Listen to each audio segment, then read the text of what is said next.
অনেকদিন ধরেই সোশ্যাল মিডিয়ায় এই রেস্টুরেন্টটার ছবি দেখছি, ভিডিও খুব একটা দেখিনি। কলকাতা শহরে যা ঠান্ডা পড়েছে, তাই আমরাও চলে গেলাম এই রেস্টুরেন্টে একটু ভালো টিবেটান খাবার খাওয়ার জন্য।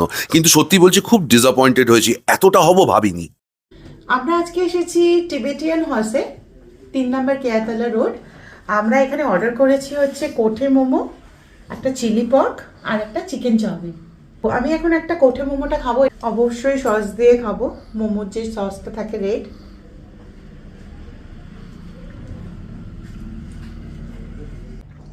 বেশ ভালো খেতে। রাইসের সঙ্গে খাবারের কোয়ালিটি ও কোয়ান্টিটি কোনোটাই ম্যাচ করছিল না। হ্যাঁ, সস দিয়ে খাস।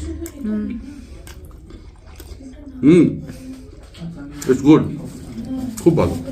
তা আমি এখানে অর্ডার করেছি হচ্ছে এটা চিকেন চাউমিন, তার সঙ্গে এই চিলি পোর্কটাকে অর্ডার করেছি। পোর্কটা আগে ট্রাই করে দেখি কেমন খেতে। হ্যাঁ, আর এই শীতকালে চাইনিজ খাওয়ার মজাটাই আলাদা। কলকাতা শহরে যা ঠান্ডা পড়েছে, পোর্কটা খারাপ লাগলো না, কিন্তু এর থেকে একটু বেটার এক্সপেক্ট করেছিলাম।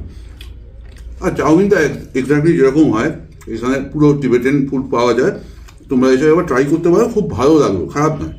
যদি র্যাঙ্ক করতে হয়, রেটিংস দিতে হয়, তাহলে আমি এটাকে 10-এ 7 দেবো। আর চাউমিনটাও অলমোস্ট 8.5। তবে খারাপ না। তুই কি একা একাই খাবি?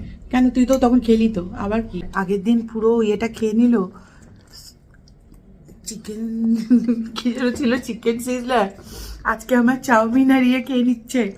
আচ্ছা, টিবেটিয়ান হাউসে তো এসেছিলাম, প্রচুর খাবার খেলাম, কিন্তু as per the price concern আমার তো মনে হয়েছে ভীষণই সাধারণ খাবার। তোমরা দেখে নিও কীরকম লাগে। তবে আজ আমরা আসছি, আমরা খুব সামনে ভালো ভালো কন্টেন্ট নিয়ে আসছি। Please watch and thank you, by.